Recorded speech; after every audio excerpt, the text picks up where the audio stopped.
diminta pendapatnya, dicintai oleh orang-orang Quraisy, ya. Dan beliau itu orang yang paling tahu tentang adab, ya, kode etik, aturan-aturan, ya, norma yang ada di lingkungan masyarakat Arab. Gitu. Nah, ketika Abu Bakar ini masuk Islam,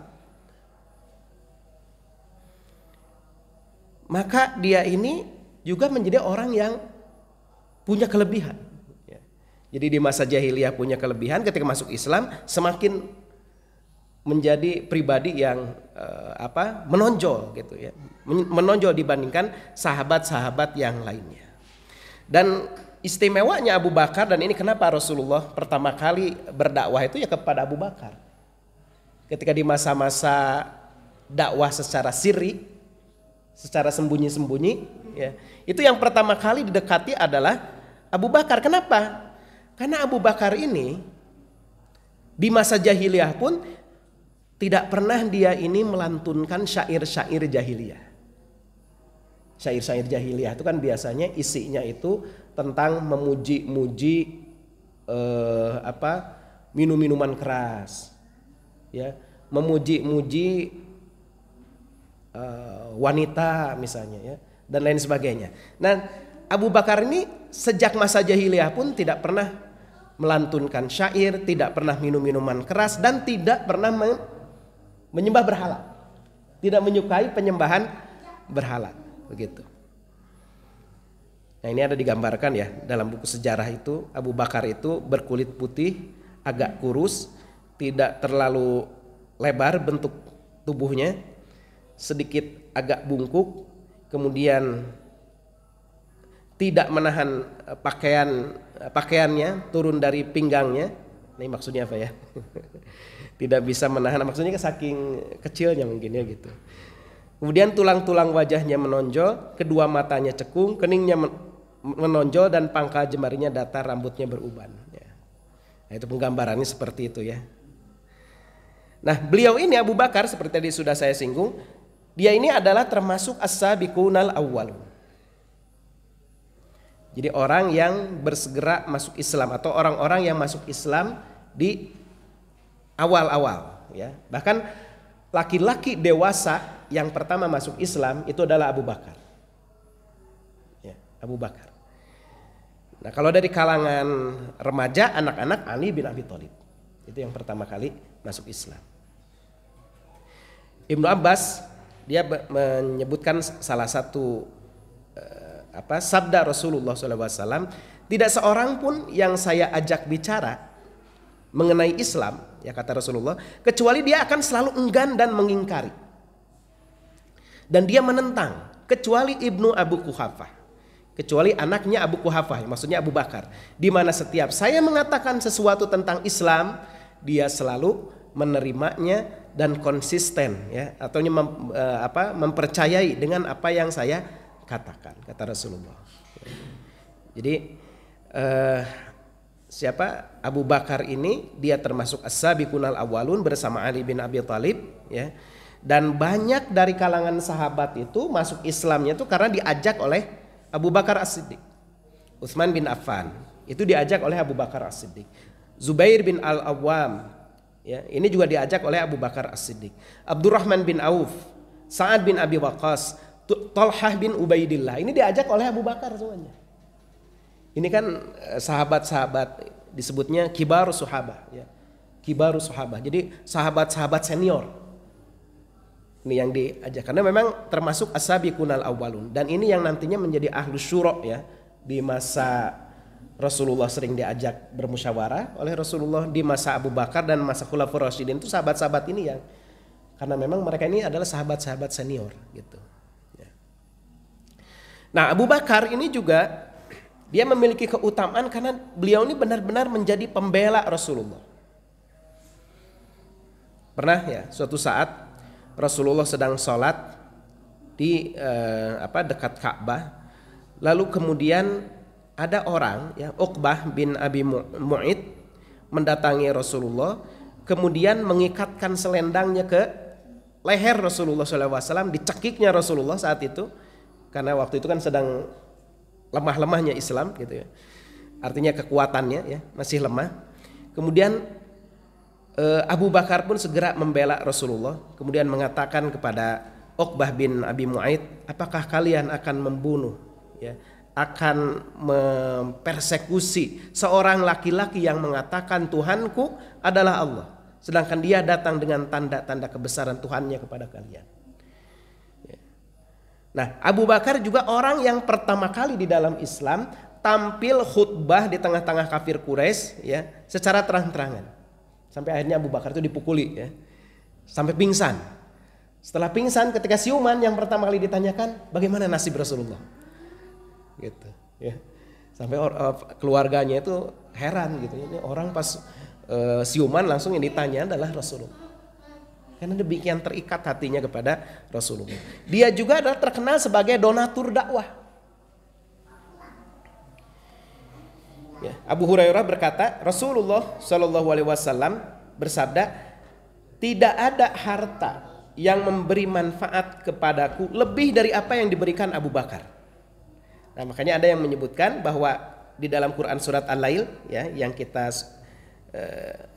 insya Allah sudah hafal ya, wasayujannabuhal atqal ladzi yu'ti malahu yatazakka, dan kelak akan dijauhkan orang-orang yang paling bertakwa dari api neraka, yaitu mereka yang menafkahkan hartanya di jalan Allah untuk membersihkannya. Ini yang dimaksud adalah Abu Bakar.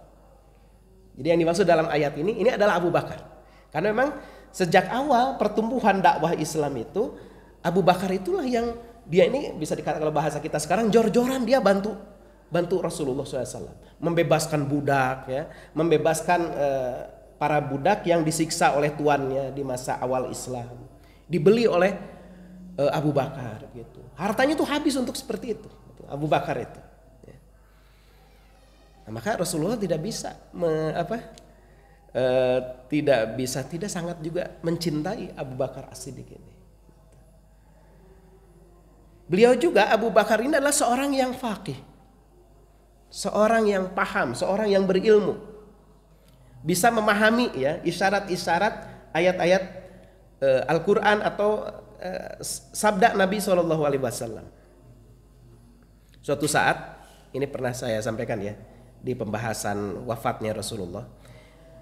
Rasulullah bersabda, sesungguhnya Allah yang Maha Agung telah memberikan pilihan kepada seorang hamba antara mendapatkan dunia atau mendapatkan akhirat. Lalu hamba itu memilih apa yang ada di sisi Allah. Nah, Abu Bakar itu langsung paham karena dia seorang yang cerdas gitu, bahwa yang dimaksud dengan hamba di sini adalah Rasulullah SAW. Dia langsung menangkap bahwa ini Rasulullah sudah menyampaikan isyarat tentang bahwa beliau ini akan segera wafat. Maka Abu Bakar ini menangis dan kemudian mengatakan, ya, sungguh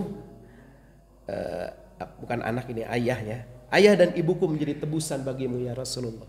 Ungkapan bahasa orang Arab ya. Ungkapan orang Arab itu begitu, kalau bahwa saya ini siap berkorban gitu ya. Ayah dan ibuku menjadi tebusan bagimu ya Rasulullah. Ya. Nah ini Abu Bakar juga disebutkan beliau ini, dan ini banyak ya contoh-contohnya. Saya tidak mungkin sebutkan satu persatu di sini, tapi diantaranya ada ya hadis-hadis yang disebutkan oleh Abu Bakar, yang diriwayatkan oleh Abu Bakar itu sekitar 104 hadis dari Rasulullah Shallallahu Alaihi Wasallam. Rasulullah memuji Abu Bakar, ya. Rasulullah memuji Abu Bakar. Sesungguhnya orang yang paling setia dalam persahabatannya denganku dan dalam hartanya adalah Abu Bakar. Andai kata saya mengambil seorang kekasih selain Tuhanku, kata Rasulullah, niscaya aku akan memilih Abu Bakar. Namun saya jadikan dirinya sebagai saudara seiman yang penuh cinta. Ya. Kemudian Abu Bakar juga dia disebut sebagai sahabat yang utama, dan ini diakui oleh para sahabat yang lain. Kata Ibnu Umar, di zaman Nabi tidak ada seorang pun di antara kami yang dapat menandingi Abu Bakar.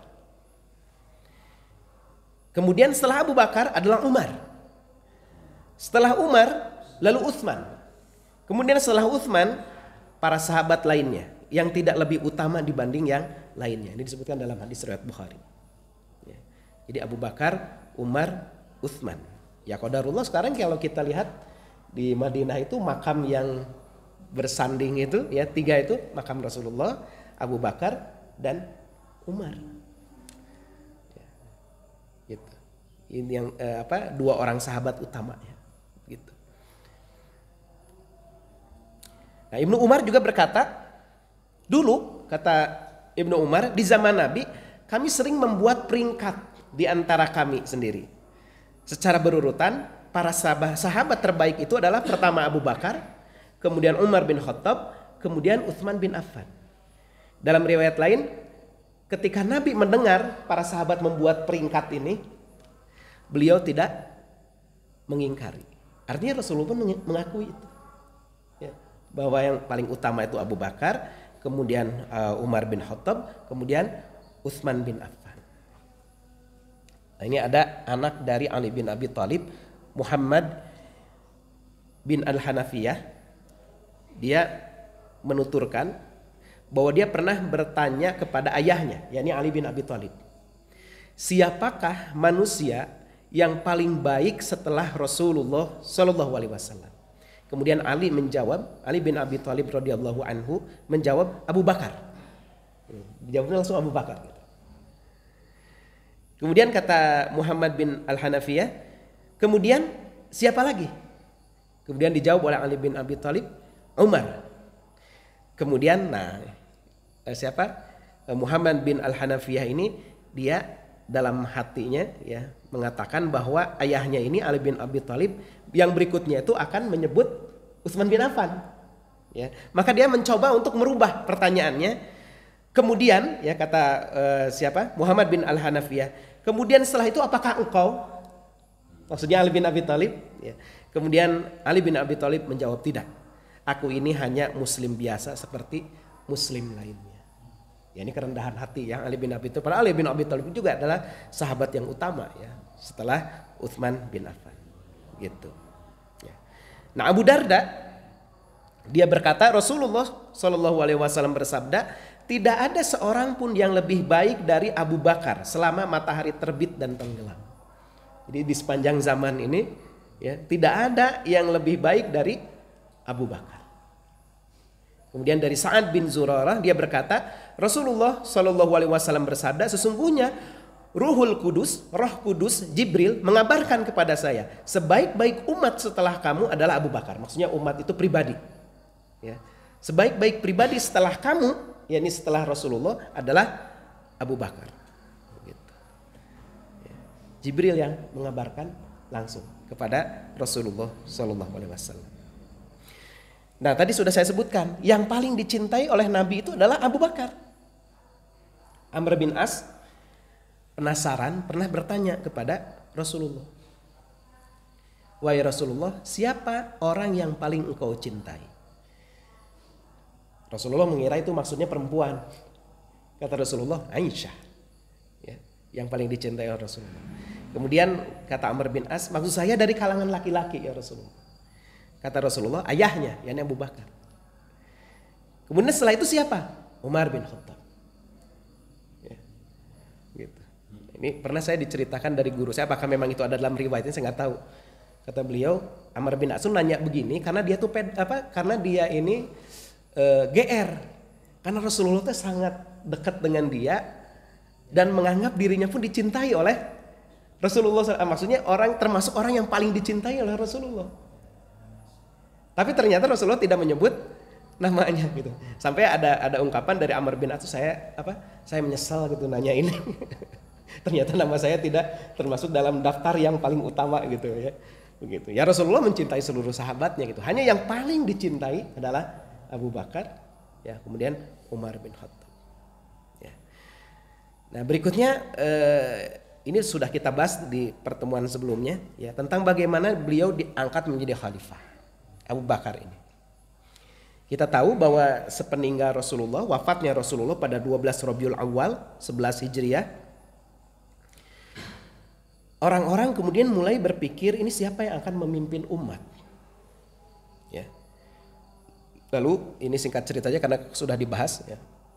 Orang-orang kemudian berkumpul, orang-orang Muhajirin, ya, orang-orang Ansor, suku Aus dan Khazraj, itu berkumpul di Saqifah Bani Sa'idah, balai pertemuan Bani Sa'idah, untuk memilih siapa yang akan menjadi pemimpin di antara mereka, karena Rasulullah sudah wafat. Gitu. Siapa akan jadi pemimpin? Nah, waktu itu baik Ansor maupun Muhajirin merasa bahwa mereka ini layak menjadi pemimpin sepeninggal Rasulullah. Gitu. Dan memang dua-duanya ini, kalangan Ansor, kalangan Muhajirin, ini punya kelebihan. Orang Muhajirin adalah orang yang pertama kali mengikuti Rasulullah. Mereka berjuang mendampingi Rasulullah SAW ya sejak dari Mekah. Mereka berhijrah meninggalkan hartanya, anak keluarganya demi menguatkan Islam, demi keagungan Islam. Pergi dari Mekah ke Madinah, meninggalkan harta bendanya seluruhnya, disita oleh orang-orang Quraisy. Kalangan Ansor juga, siapa yang bisa menolak kelebihan orang-orang Ansor? Ya, orang-orang yang menolong Nabi, menolong kaum Muhajirin. Mereka menolong Rasulullah, mengorbankan jiwanya, ya, harta, jiwa, raganya tanpa ada penyesalan. Ya. Dan berkat pertolongan mereka, Islam ini bisa menyebar ke seluruh penjuru Jazirah Arab pada saat itu. Jadi kalau misalnya mereka merasa berhak untuk menjadi pemimpin, mereka ini kan penduduk asli Madinah. Ya.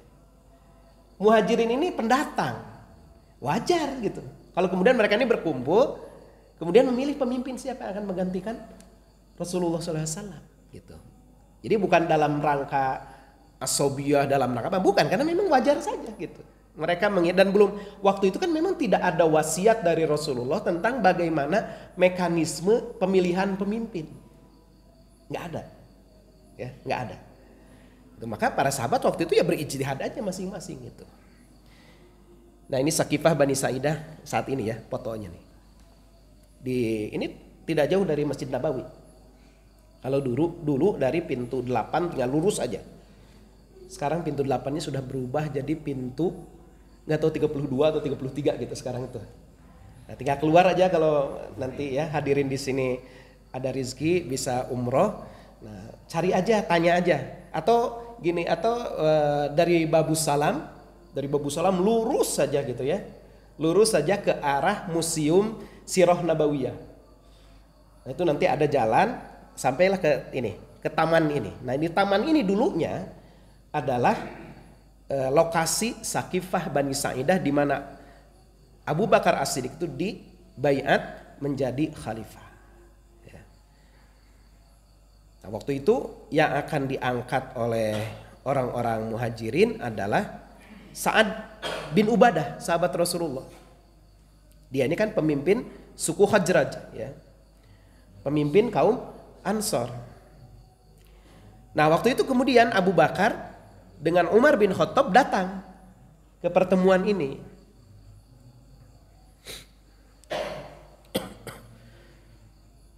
Kemudian Abu Bakar menyampaikan bahwa mengakui, ya Abu Bakar pun mengakui kelebihan orang-orang Ansor, ya. Tapi kata Abu Bakar As-Siddiq, ya, kekhalifahan, pengganti kepemimpinan Rasulullah Shallallahu Alaihi Wasallam paling layak dipegang oleh Quraisy, suku Quraisy. Ya. Dia adalah orang Arab yang mulia dari sisi keturunan, dari keluarga, dan ini kenapa juga dalam hadis disebutkan bahwa kepemimpinan itu adalah, kata Rasulullah, ada pada Quraisy. Gitu ya, kepemimpinan itu ada pada Quraisy gitu. Nah, ini kemudian nanti ada perbedaan pendapat, apakah ini maksudnya seterusnya harus pemimpin umat Islam itu dari kalangan Quraisy? Ya, ada yang memahami begitu, tapi ada juga bahwa yang dimaksud itu adalah untuk konteks zaman itu. Memang untuk zaman itu orang Quraisy ini paling memiliki banyak keunggulan dibandingkan bangsa Arab yang lainnya, gitu. Ya. Jadi orang Quraisy ini memang cerdas-cerdas, berilmu, lebih berpengalaman dalam mengatur pemerintahan dan lain sebagainya, gitu. Ya, dalam bidang politik, gitu ya. Ini lebih memiliki kelebihan gitu dibandingkan yang lainnya. Maka kata Abu Bakar, berbaiatlah kalian kepada salah seorang di antara kedua orang ini. Abu Bakar kemudian memegang tangan Umar bin Khattab dan Abu Ubaidah Ibnul Jarrah yang duduk di sampingnya. Silakan nih kamu baiat di antara dua orang ini. Lalu kata Umar, sungguh aku menyukai ucapan Abu Bakar tadi awal-awalnya ya, awal-awalnya itu yang awal. Ya. Tapi kecuali bagian ketika dia mengatakan bahwa menawarkan ya pembaiatan kepada Umar dan Abu Ubaidah. Ya. Kata Umar bin Khattab, demi Allah seandainya saat ini aku dibunuh dan mati itu lebih aku sukai dibandingkan harus memimpin suatu kaum yang di dalamnya ada Abu Bakar. Gitu. Jadi saking takzimnya ya kepada Abu Bakar As-Siddiq itu Umar bin Khattab itu. Ya, kalau di kita kan enggak ya, sekarang pas pergantian pemimpin tuh mudah-mudahan sing abdi gitu, yang terpilih gitu. Ya. Di kita kan sering terjadi begitu, dia merasa sudah GR kayaknya saya yang kepilih karena saya punya kelebihan ini itu ini. Ternyata nggak kepilih, langsung pundung kan gitu. Kalau di kita. Ya, bahkan jangankan pemimpin negara ya, pemimpin ormas saja sampai sikut-sikutan. Ya, bukan rahasia lagi gitu. Di dalam ormas itu sering terjadi seperti itu. Gara-gara ada pergantian kepemimpinan, merasa dirinya lebih layak, dirinya lebih hebat gitu ya. Ide-ide gagasannya gitu, akhirnya apa ya seperti itu. Ini mah khalifah ya, pengganti Rasulullah dalam kepemimpinan ya. Nah waktu itu orang-orang Ansor, karena memang nggak ada arahan, sekali lagi tidak ada arahan baku dari Rasulullah sistemnya tuh harus seperti apa pemilihan, itu nggak ada. Itu betul-betul diserahkan ya kepada ijtihad para sahabat waktu itu, disesuaikan dengan kemaslahatan. Nah orang-orang Ansor waktu itu mengatakan udah begini aja, minna amirun wa minkum amirun. Udah begini aja, dari kalian muhajirin ada pemimpin ya, dari kami ada pemimpin, di kalian juga ada seorang pemimpin, udah gitu aja. Muhajirin mengangkat satu orang pemimpin, kemudian dari dari Ansor mengangkat satu orang pemimpin, dari Muhajirin pun satu orang pemimpin. Wah, orang namanya riuh ya waktu itu ya, riuh gitu. Kemudian Umar menanggapi, sifanu fi ghamdi wahid idzan la yasluhani. Ya kalau gitu dua pedang dalam satu sarung, jika seperti itu maka tidak akan membawa kebaikan. Maksudnya kalau ada dua pemimpin, jadi ada matahari kembar istilahnya kan, gitu.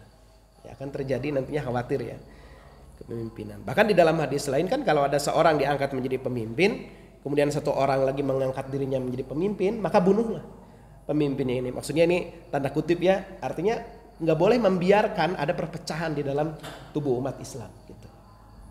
Ya. Nah, ketika orang sedang ramai ya, riuh memperbincangkan ini, kemudian Umar bin Khattab ini memecah kebuntuan itu dengan mengatakan, wahai Abu Bakar, bentangkanlah tanganmu. Kemudian diambil oleh Umar bin Khattab, kemudian dibaiatnya.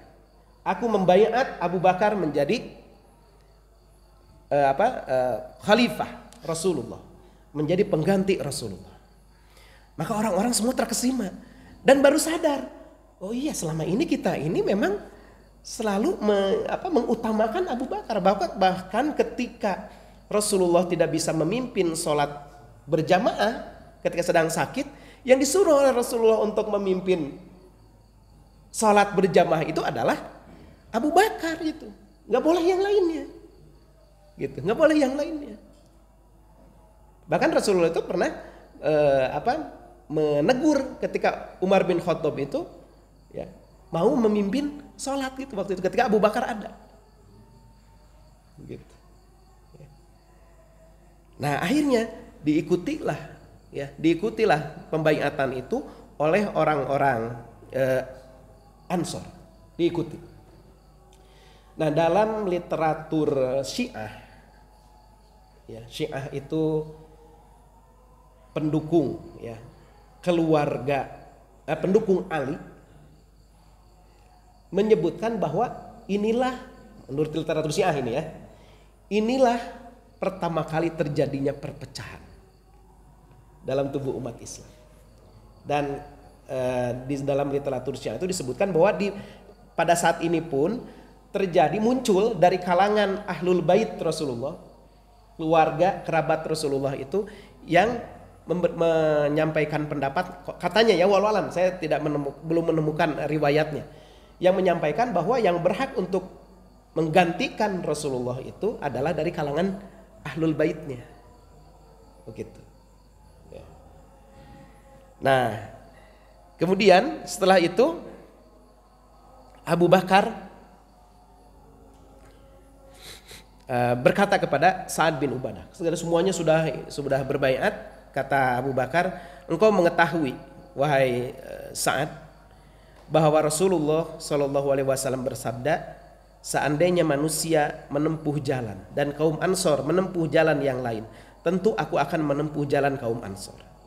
Engkau juga tahu bahwa wahai Sa'ad, bahwa Rasulullah pernah bersabda, dan ketika itu engkau duduk dekat Rasulullah, Quraisy adalah pemimpin umat ini. Orang baik adalah orang yang mengikuti orang terbaik di antara mereka, dan orang yang jahat adalah orang yang mengikuti orang terjahat di antara mereka. Kemudian Sa'ad berkata, engkau benar wahai Abu Bakar, kami adalah penolong dan kalian adalah pemimpin. Ya, jadi Sa'ad bin Ubadah yang tadinya akan diangkat menjadi pemimpin, dia legowo, menyerahkan, mengakui kepemimpinan itu memang ada pada Quraisy. Ya, sedikit lagi. Nah, ini pidato perdana Abu Bakar. Ya. Wahai manusia, aku dipilih sebagai pemimpin kalian, dan aku bukanlah yang terbaik di antara kalian. Nah, ini kerendahan hati ya. Aku bukanlah yang terbaik di antara kalian. Jika aku berbuat baik, ikutilah aku. Jika berbuat buruk, luruskanlah aku. Kejujuran adalah amanat dan kebohongan adalah khianat. Seorang yang lemah di antara kalian adalah orang yang kuat di sisiku hingga aku sampaikan kepadanya hak-haknya. Maksudnya adalah seorang yang lemah itu kalau dia betul-betul memperjuangkan haknya akan menjadi kuat. Ya, di sisi siapa? Abu Bakar ya, ketika dia yang pemimpinnya Abu Bakar, orang artinya akan dibela, orang-orang lemah itu akan dibela, dia mendapatkan hak-haknya. Ya. Dan orang-orang yang kuat di antara kalian adalah orang yang lemah di sisiku hingga kurampas hak-haknya, insya Allah. Gitu. Tidaklah suatu kaum meninggalkan perjuangan di jalan Allah kecuali dia akan menghinakan mereka. Dan tidaklah kejahatan menyebar di tengah-tengah suatu kaum kecuali Allah akan menyamaratakan bencana kepada mereka. Taatilah aku selama aku mentaati Allah dan Rasulnya berkenaan dengan semua urusan kalian. Jika aku bermaksiat kepada Allah dan Rasulnya, kalian tidak boleh mentaatiku. Kemudian setelah itu Abu Bakar mengajak orang-orang untuk melaksanakan sholat. Ya. Nah, ini kisah bagaimana Abu Bakar ini kemudian diangkat menjadi pemimpin, menjadi khalifah. Khalifah itu artinya pengganti, ya, pengganti Rasulullah. Jadi Abu Bakar ini diberi gelarnya Khalifah Rasulullah, diberi gelarnya itu. Nanti ketika Umar menjadi khalifah, ungkapan gelar itu diganti oleh Umar bin Khattab, diganti jadi Amirul Mukminin. Ya, jadi bukan khalifah khalifah Rasulullah gitu ya, tapi Amirul Mukminin. Itu yang lebih disenangi oleh Umar bin Khattab. Ya.